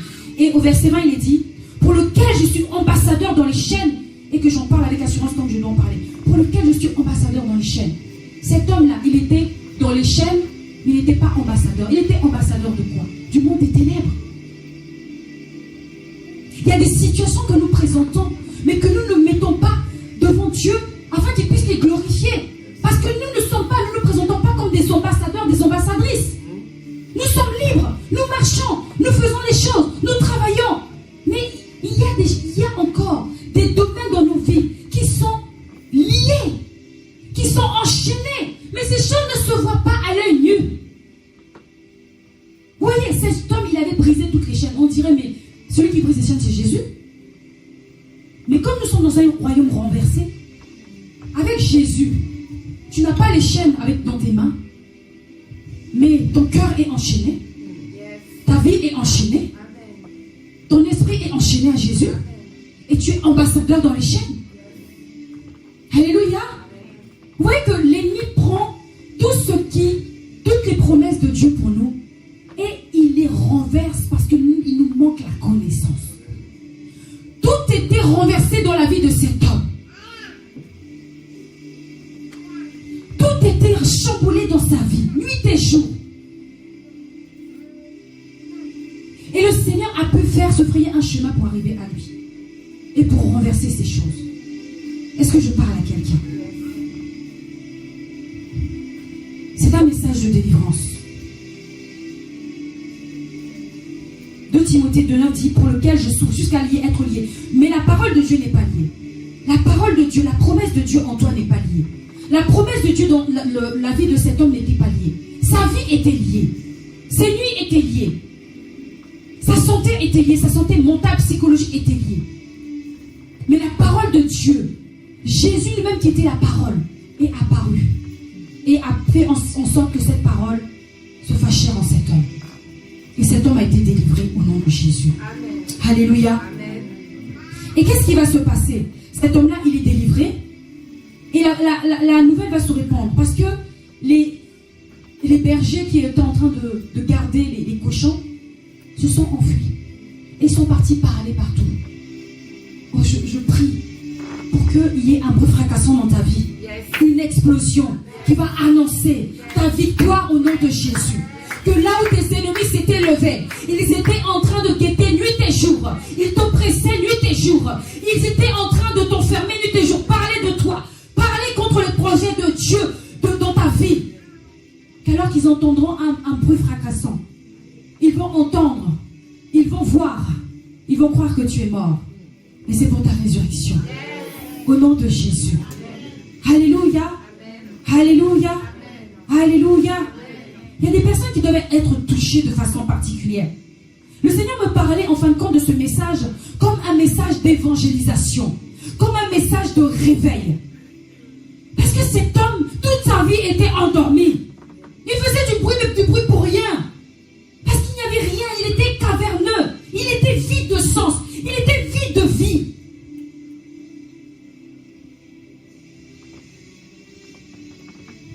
Et nous voulons nous remplir de tout ce que le Seigneur a dit de nous. Et cet homme-là, il va être délivré. Et quand il va être délivré, on dit au verset 15, ils vinrent auprès de Jésus et ils virent le démoniaque, mais celui qui avait eu la légion assis. Il était assis, il était vêtu et dans son bon sens. Avant, il était comment?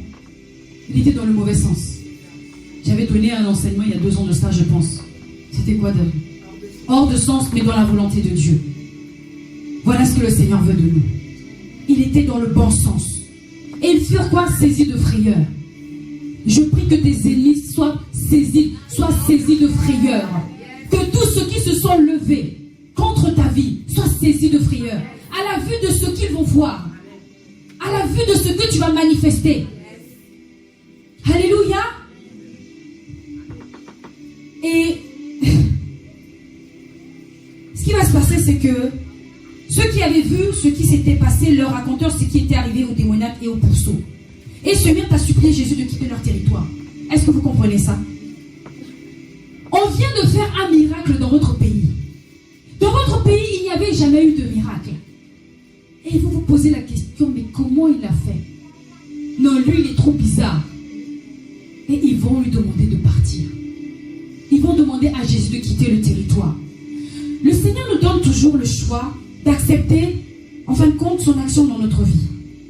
Nous avons la possibilité d'accepter ce qu'il nous donne ou de ne pas accepter. Nous avons la possibilité de croire ou de ne pas croire. Il y a la vie et il y a la mort d'un côté. Nous avons le libre arbitre de choisir. Et chaque jour de notre vie, au lever du soleil jusqu'au coucher, nous avons à faire ce choix. Alléluia. Alléluia. Ces hommes-là ont vu un miracle. Un miracle leur a été compté. Mais ils vont avoir peur comme les disciples. Eux encore on comprend. Et ils vont dire à Jésus de quitter ce lieu. Et c'est ce que nous faisons dans nos vies. Quand nous avons des miracles, quand nous avons des témoignages à donner, est-ce que nous les donnons? Le Seigneur me demandait, tu es dans l'église. Est-ce que tu connais les témoignages des personnes que tu appelles brebis? Et il m'a dit, est-ce que vous connaissez tous les témoignages de ces personnes? Et est-ce que ces personnes connaissent vos témoignages en tant que berger? Vous savez, un témoignage, ça change une vie. Un témoignage, ça change un cœur. Un témoignage, ça donne une direction même. Un témoignage, ça peut être salvateur. C'est de croire que rien n'est impossible. Parce que je ne peux pas te donner ce que je n'ai pas. Mais la chose que j'ai, et en quoi je peux mettre ma certitude, c'est mon témoignage. Parce que c'est mon vécu et c'est mon expérience. Alléluia. Ces gens avaient un témoignage désormais. Jésus leur apportait un témoignage parce qu'il s'est passé. Mais ne voulait pas recevoir ce témoignage. Ils ne voulaient pas voir ce témoignage. Ça ne les intéressait pas. Ils voulaient qu'ils partent parce qu'ils ne voulaient pas recevoir le salut. Et ça revient à celui qui ne veut pas recevoir la parole. Ça revient à celui qui ne veut pas entendre ce que le Seigneur veut lui dire. Ça revient à celui qui ne rentre pas dans les mystères du royaume des cieux. À chaque fois que nos cœurs sont endurcis, nous fermons le ciel au-dessus de notre tête. On peut dire que non, Seigneur, mais non, mais tu exagères. À chaque fois que le ciel est fermé au-dessus de notre tête, il faut se poser des questions. Ce n'est pas d'abord le diable. Parce que là, le diable a été précipité dans les eaux profondes. Et dans les eaux profondes, Jésus avait déjà maîtrisé tout ce qui pouvait se passer dedans. Donc ce n'était plus une histoire de un tel m'a fait, un tel n'a pas fait. C'était une histoire des personnes et de leur acceptation. Est-ce que tu acceptes ce que le Seigneur dit de toi? Est-ce que tu acceptes le chemin qu'il te propose en ce moment? Est-ce que tu acceptes le feu par lequel tu passes? Est-ce que tu acceptes la dureté des épreuves que tu vis? Est-ce que tu acceptes l'écrasement par lequel tu es en train de passer? Est-ce que tu acceptes d'être incompris? Est-ce que tu acceptes d'être rejeté? Est-ce que tu acceptes qu'on te parle mal? Est-ce que tu acceptes toutes ces choses qui font partie du chemin itinéraire ou pérégrination d'un chrétien? C'est nos vies.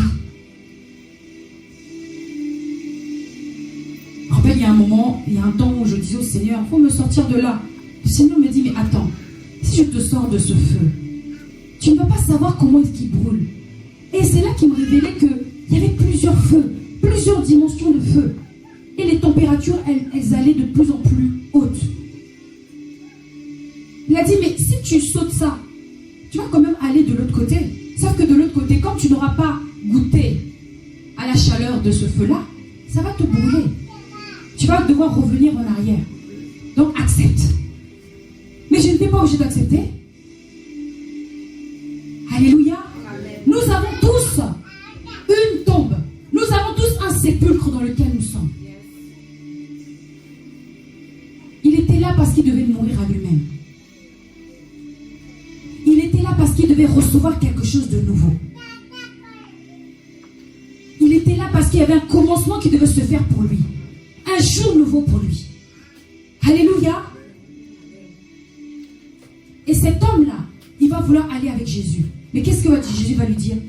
Jésus va lui dire que non, qu'il ne vienne pas. Comme il montait dans la barque, celui qui avait été démoniaque lui demanda la permission de rester avec lui. Jésus ne lui permit pas, mais lui dit, va dans ta maison vers les tiens et raconte-leur tout ce que le Seigneur t'a fait et comment il a eu pitié de toi. Qu'est-ce qui était important pour Jésus? Qu'est-ce qui était important pour Jésus? Est-ce que tu peux dire ça plus fort? Ah, voilà la chute. Tout ça pour ça. Parce que le Seigneur m'a dit, vous allez entrer dans une saison de témoignage. Le témoignage, ça fait grandir. Ça aide. Il y a des fois, quand je ne suis pas bien, je vais écouter des témoignages. Je passe mon temps à écouter des témoignages. Parce que j'ai besoin d'entendre et de voir que le Seigneur a pu faire quelque chose dans la vie de quelqu'un d'autre. Et cela me donne la force de continuer d'accepter, de rester dans le feu dans lequel je suis. Alléluia. Amen. Le témoignage, c'est exactement ça. Il devait donner sa volonté. Il devait se donner entièrement. Il devait donner ses liens. Il devait donner, en fin de compte, ses chaînes. Nous refusons de donner nos liens et nos chaînes au Seigneur. Nous refusons de donner cela. Parce que nous n'avons pas la compréhension de ce dans quoi il nous appelle. Nous n'avons pas la compréhension de ce dans quoi il nous veut. Or, nous sommes des ambassadeurs dans les chaînes.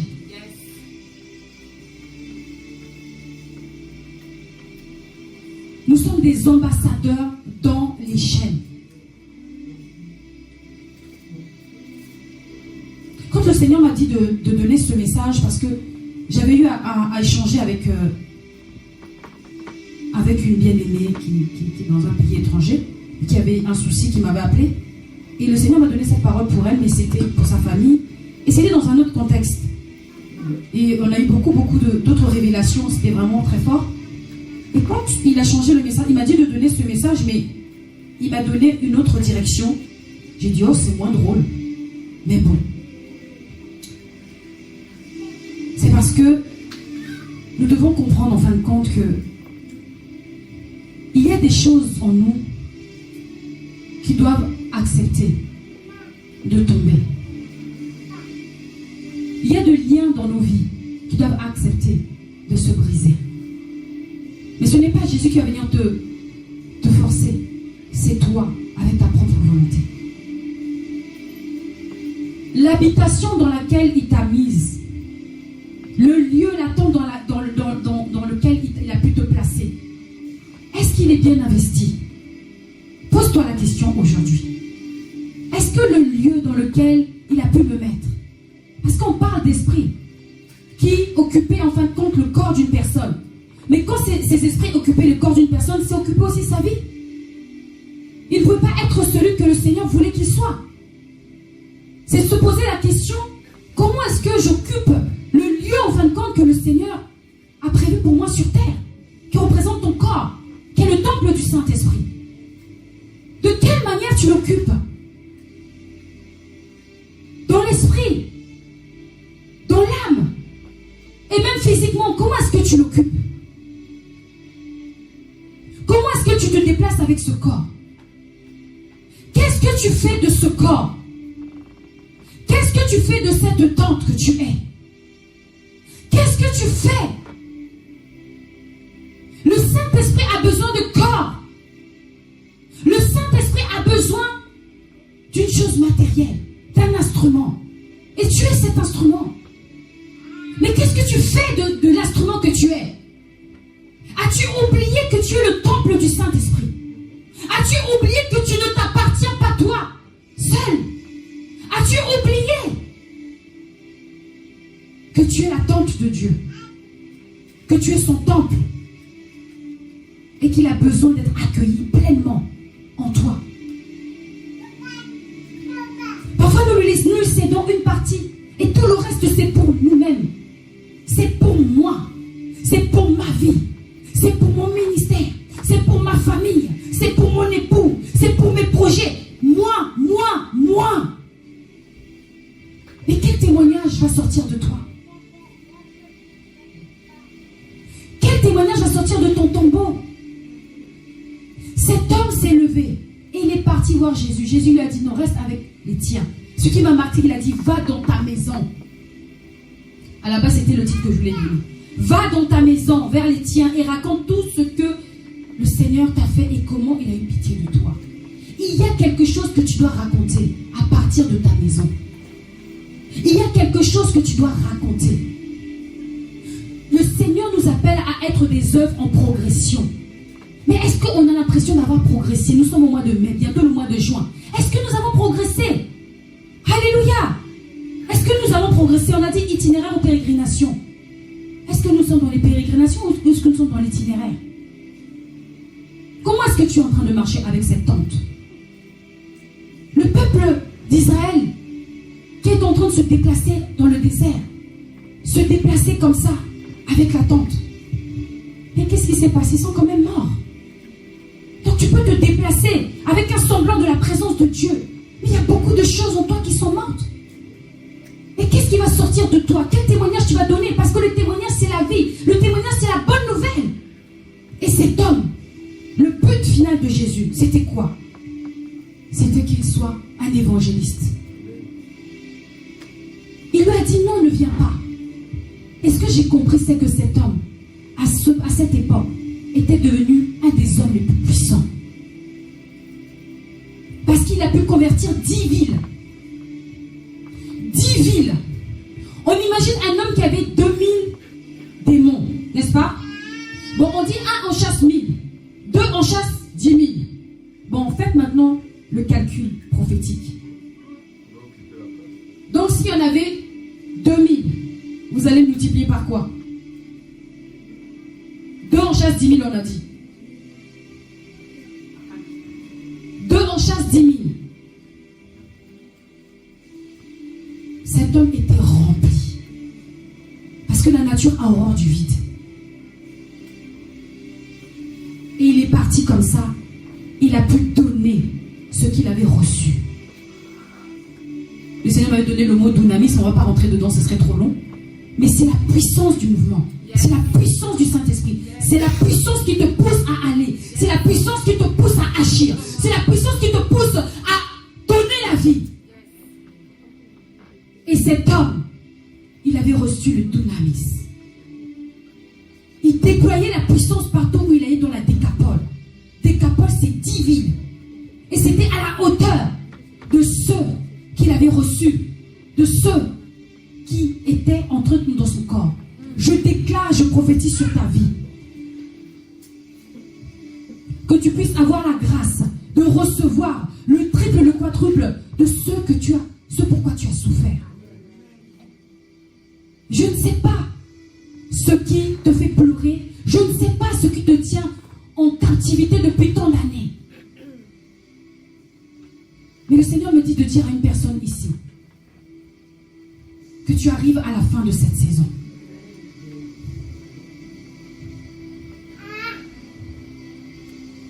Parce que la nature a horreur du vide. Et si tu acceptes qu'il puisse faire de toi un témoignage, ce vide sera comblé par sa puissance au nom de Jésus. Nous ne voulons pas juste aussi prier et parler toujours du Dieu qu'on ne voit pas. Nous sommes dans ce mouvement où nous devons voir la puissance de Dieu se manifester. Et je crois véritablement, parce que tout n'est pas compté dans la Bible, que cet homme fait partie des personnages puissants qui ont manifesté la gloire et la puissance de Dieu à son époque. Et c'est cela dont il est question pour nous. Je parlais à un bien-aimé qui est à l'étranger. Je disais, mais regarde-nous. Comment est-ce que tu vas aller manifester la gloire de Dieu à quelqu'un qui est riche si tu n'as pas la puissance pour aller parler? Si tu n'as pas la puissance pour aller guérir? C'est là où il va te dire, ah non, il y a quelque chose qui se passe. Il n'a peut-être pas l'argent comme moi, mais il y a quelque chose que je veux. Est-ce que... Oh my God. Est-ce qu'une personne dans la rue qui ne connaît pas Dieu peut dire, moi je veux quelque chose de toi? On doit vouloir quelque chose qui est en toi. Et cela fait partie de cette tente. Cela est contenu dans cette tente. Est-ce que tu peux te lever?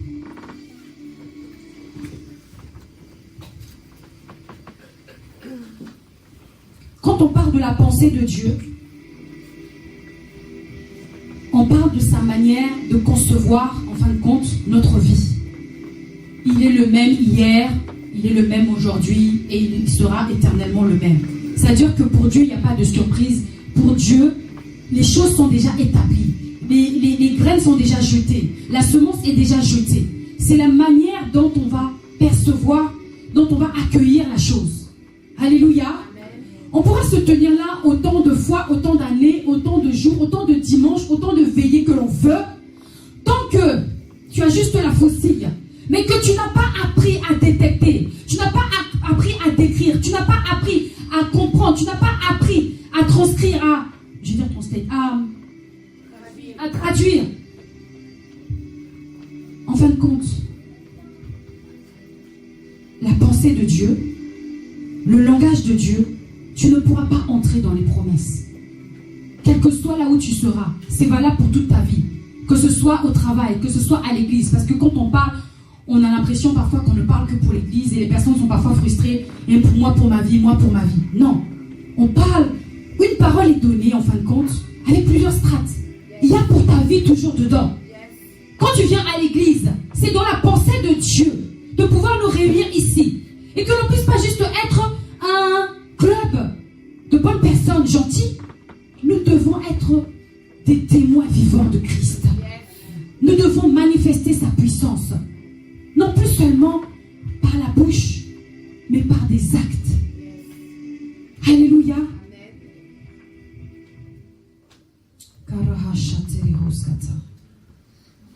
La destination pour le Seigneur quand il est venu dans la vie de cet homme, c'était la Décapole, c'était les villes. Il voulait que cet homme soit libéré pour devenir un libérateur puissant. Quand nous sommes libérés, ce n'est pas pour garder cela pour nous. C'est pour devenir des libérateurs puissants. Mais nous devons faire usage de notre tente comme le Seigneur le veut. Et nous tenir véritablement dans sa volonté. Nous allons élever la voix. Alléluia. Itinéraire ou pérégrination d'un conquérant. Nous sommes des conquérants. Et cette histoire, c'est aussi l'histoire d'un conquérant. Jésus se déplaçait avec ses disciples parce qu'il les appelait à être des conquérants. Il est formé pour être des conquérants. Il n'y a aucune différence entre ce que Moïse a pu faire, Josué a pu faire, et Jésus et ses disciples. Parce qu'ils n'ont cessé de marcher. Ils ont fait des haltes, ils ont fait des pauses. Ils sont passés par des temps difficiles. Ils ont eu aussi des pérégrinations. Mais ils sont arrivés. Jésus est arrivé au but final. Et les apôtres ont fini par comprendre que toutes les paraboles, c'était pour leur ouvrir le ciel. Nous voulons prier, Seigneur. Est-ce qu'on peut donner le micro à prophète Kinshuk? Parce que c'est lui qui travaille avec moi aujourd'hui. On va prier. Alléluia. Nous allons prier afin que tout lien invisible que l'ennemi a pu mettre dans notre vie, a pu mettre à Rehoboth, a pu mettre dans cette œuvre, et qui est en train de crier nuit et jour, remue. Parce qu'on dit que quand la semence elle tombe, l'homme n'a plus rien à faire. Tu ne peux plus rien faire. Tu vas mettre ta main à chaque fois pour aller remuer la terre. Ça va pousser. Mais comment est-ce que ça va pousser? Nous voulons briser cela au nom de Jésus. Nous voulons briser cela. Est-ce que tu peux élever ta voix? Est-ce que tu peux élever ta voix? Est-ce que tu peux élever ta voix? Je n'entends pas de voix. Je n'ai pas beaucoup de voix. Comme vous me voyez là, j'étais malade tout le week-end. Et je le suis encore. Mais je suis devant vous et j'ai donné ce que le Seigneur me disait de faire, de donner. Maintenant, fais ta part. Prends l'espace de ta tente. Remplis cet espace. Nous voulons remplir cet espace, Seigneur. L'espace de notre tente. Tu as dit de prendre possession de notre tente. Cet homme était démonisé. Cet homme était investi, Seigneur, de démons. Il avait des démons en lui. Il était entouré de démons. Il était entouré de morts. L'esprit de mort était sur lui. Tout en lui était mort. Mais toi, tu as vu la vie. Là où il y a la mort, toi, tu ne cesses de voir la vie. Là où, Seigneur mon Dieu, il y a, alléluia, le ténèbre, toi, tu ne cesses de voir la lumière. Oh, est-ce que tu peux commencer à prier? D'autant plus qu'en ce moment, il y a une ombre qui s'est déployée au-dessus de notre pays, au-dessus des États-Unis. Il y a une ombre qui s'est déployée. Ce n'est pas pour faire peur à quelqu'un ici. Mais toi qui dors, réveille-toi. Il y a une ombre qui est déployée. Vous savez, quand il y a des événements, des fêtes ou des choses, en fin de compte, qui sont liées à l'église, l'ennemi prend de l'avance. Pendant que toi tu dors, il est bien réveillé. Et il est très très bien réveillé. Il y a une ombre qui s'est déployée, qui a voulu, alléluia, prendre de l'avance. Et ça fait qu'il y a beaucoup de choses qui se passent en ce moment. Est-ce que tu peux élever ta voix? Je ne vais pas prier à ta place. Est-ce que tu peux élever ta voix? Le Seigneur a dit que nous sommes une église qui ne prie pas assez. Quand il s'agit de prier, nos bouches sont fermées. Mais une bouche fermée, comme dit notre Père, l'évêque Samuel a dit, c'est une destinée qui est fermée.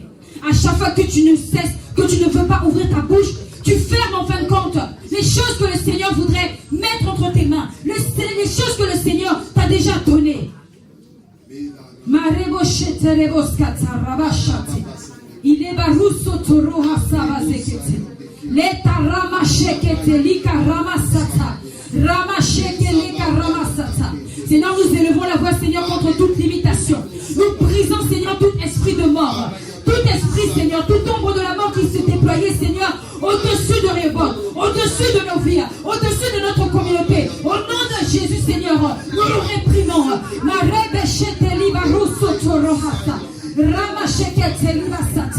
Tu n'as pas regardé, Seigneur, à tout ce qui était bloqué dans la vie de cet homme, mais tu es allé, tu as fait ce détour, mon Dieu, mon roi, pour apporter la vie là où il y avait la mort, Seigneur. Nous appelons, Seigneur, la vie. Nous appelons la vie, Seigneur. Tu connais le domaine dans lequel tu as besoin d'appeler le secours de Dieu. Tu as besoin d'appeler, alléluia, d'implorer sa pitié. Il a dit, va dans ta maison, vers les tiens, et raconte-leur tout ce que le Seigneur a fait pour toi. Alors, le Seigneur nous invite, en cette saison, à témoigner de ce qu'il a fait pour nous. Nous ne pouvons plus rester avec des bouches fermées. Nous ne pouvons plus rester juste à regarder. Nous ne pouvons plus rester juste à attendre. Ouvre ta bouche maintenant. Commence à témoigner, que ce soit sur les réseaux sociaux, que ce soit dans la rue, que ce soit ton travail. Parle de c'est Jésus qui t'a sauvé. Tu n'étais pas moins, tu n'étais pas plus que cet homme. Alléluia, ce fou de Gadara. Tu n'étais pas plus quand il est venu à ta recherche. Quand il est venu te chercher. Tu n'étais pas plus que lui. Tu étais enserré dans les liens. Et il a brisé cela. As-tu oublié d'où tu viens? As-tu oublié qui t'a sorti des sépulcres? Nous voyons cet homme comme un fou qui portait 2000 démons. Parce que cela a été spécifié. Mais toi, que sais-tu de combien de témoins il t'a délivré? Est-ce que tu le sais? Il est temps que les personnes entrent ici et donnent leur vie à Christ comme cet homme. Mais nous devons être des témoins vivants de cela. Nous devons être des témoins vivants déjà dans notre propre vie. Nous devons témoigner. Va dans ta maison, vers les tiens, raconte-leur tout ce que le Seigneur t'a fait. Seigneur, apprends-nous à parler de toi. Apprends-nous à témoigner de ton nom. Apprends-nous à obéir, Seigneur, mon Dieu. Lève-nous. Apprends-nous, mon Dieu, mon roi. Apprends-nous, Seigneur, à magnifier ton royaume. Marebo shetaraha sata. Rebeli karoso toreha takasate. Linda rosso toko rabasata karabasata. Il y a une nouvelle qui doit se répandre. Il y a une nouvelle de ta vie qui doit se répandre. Il y a une nouveauté qui doit se répandre. Il y a une chose nouvelle que le Seigneur veut faire. Il y a une chose nouvelle que le Seigneur veut libérer. Dans cette église, il y a une chose nouvelle. Mais cette chose est encore trop contenue. Cette chose est encore trop contenue. Cette chose est encore trop contenue. C'est ce qui attriste le Seigneur. C'est ce qui attriste le Seigneur.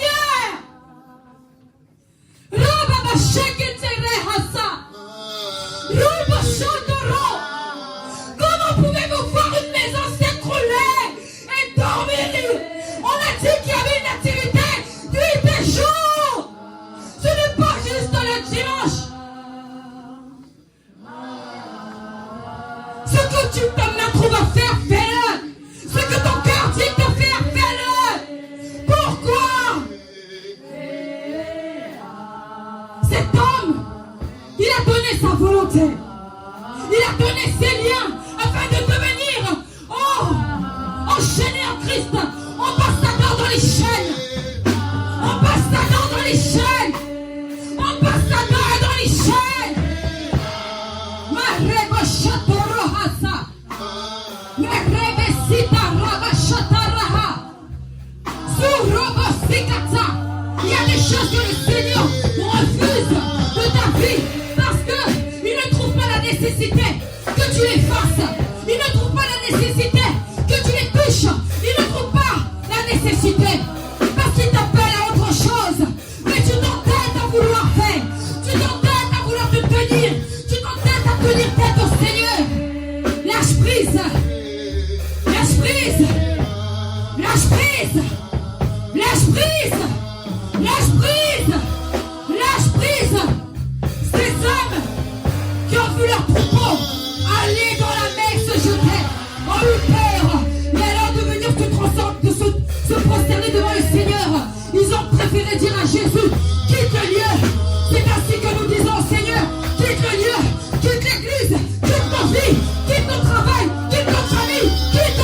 Et nous prenons le Seigneur comme un couteau sur lequel nous appuyons. Assez, c'est assez. Lève-toi. Quel que soit ce que tu es appelé à être, lève-toi pour ta vie. Lève-toi pour toutes ces âmes qui t'attendent.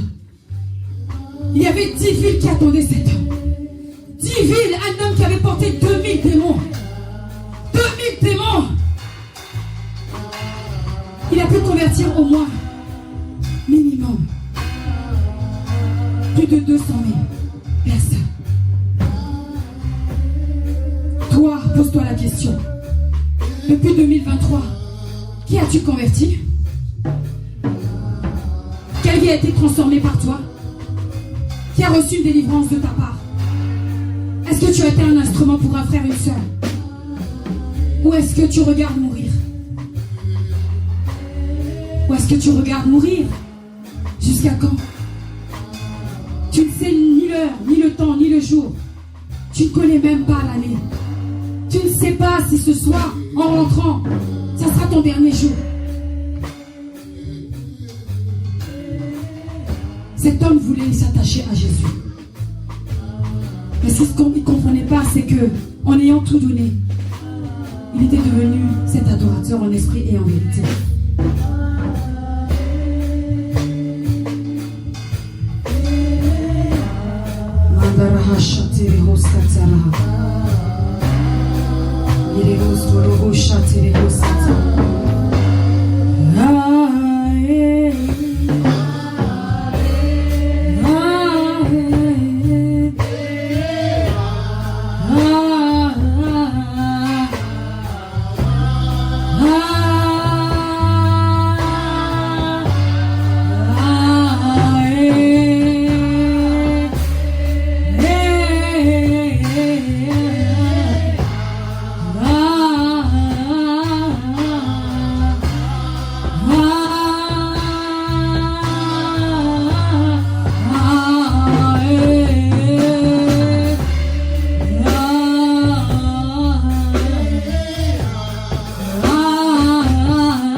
À l'apparence. Alléluia. Il ne regarde pas à cela. Il regarde à comment il va remplir cet instrument. Il regarde à comment il va investir cet instrument. Nous avons parlé de cet homme qui avait été investi par des démons. Mais il y a aussi le vase d'honneur que le Seigneur se réserve. Est-ce qu'on peut étendre les mains alors qu'on est en train de chanter en même temps? Alléluia pour Wesley. Et prier pour lui. Est-ce qu'on peut prier? Les pasteurs, on peut étendre les mains vers lui. Prier. Prier. Prier.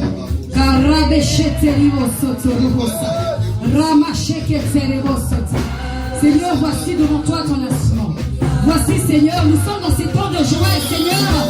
Où il n'y aura plus, Seigneur, que des vieillards. Il y aura aussi les jeunes gens. Il y aura aussi les jeunes gens. Et il est ce jeune gens. Il est cette personne. Il est cet instrument, Seigneur, mon Dieu, que tu veux investir.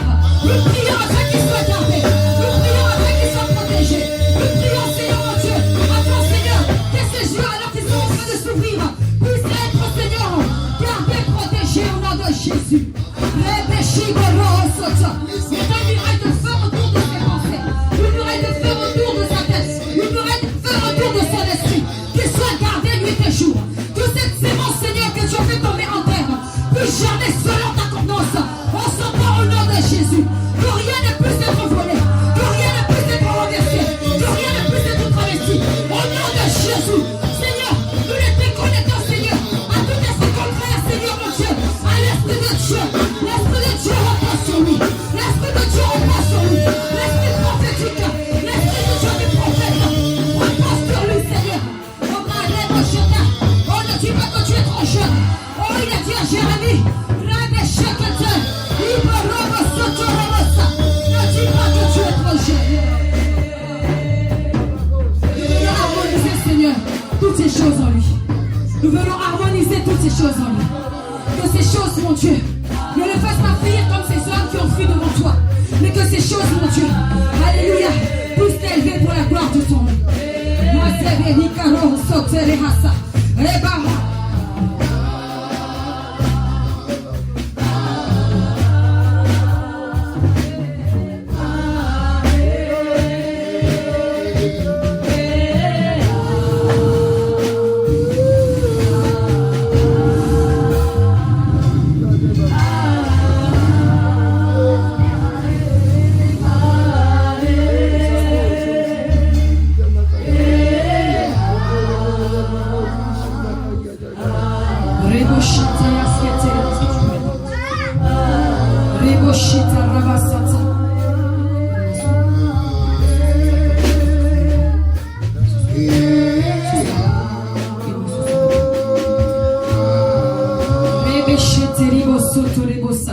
Seigneur, tu as donné, Seigneur, la responsabilité aux parents d'élever, d'éduquer leurs enfants, Seigneur, depuis leur plus tendre enfance. Je prie, Seigneur, mon Dieu, que ta servante, Seigneur, soit investie de cette autorité, mon Dieu, mon roi. Que ses yeux s'ouvrent en même temps que les yeux de son fils s'ouvrent, mon Dieu, mon roi. Qu'elle puisse, Seigneur, mon Dieu, être cette bouche d'autorité, sacrificateur dans sa maison, sacrificateur dans sa famille, au nom de Jésus. Tu as dit à cet homme de se lever et d'aller dans sa maison, Seigneur. Tu veux faire de nous, Seigneur, mon Dieu, des instruments pour ta gloire. Reçois maintenant cette sagesse et cette intelligence pour tenir la merveille que le Seigneur met entre tes mains, pour l'élever selon ses voies, pour l'élever selon ses voies, pour l'élever selon sa volonté. Ne cherche pas les mots que tu n'as pas, ne cherche pas l'intelligence que tu n'as pas. Cela vient de Dieu. Cela vient de Dieu. Cela vient de Dieu. Il a jeté la semence dans ta maison. Je prie que cette semence puisse pousser maintenant. Je prie que cette semence puisse pousser maintenant. Et que tu puisses être cette faucille. Que tu puisses être cette faucille. Reçois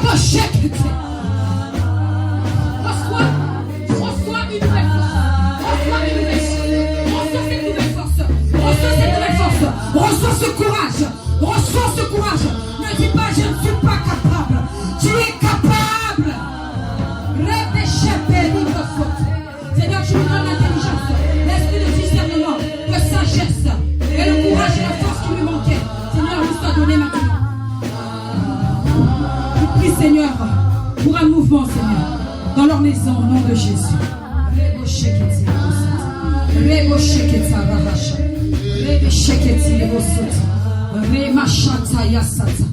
Le Seigneur a mis un verbe dans ta bouche, mais ta bouche est encore trop fermée.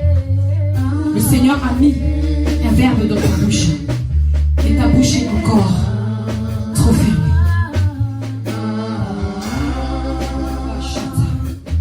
Que ceux qui ont des oreilles pour entendre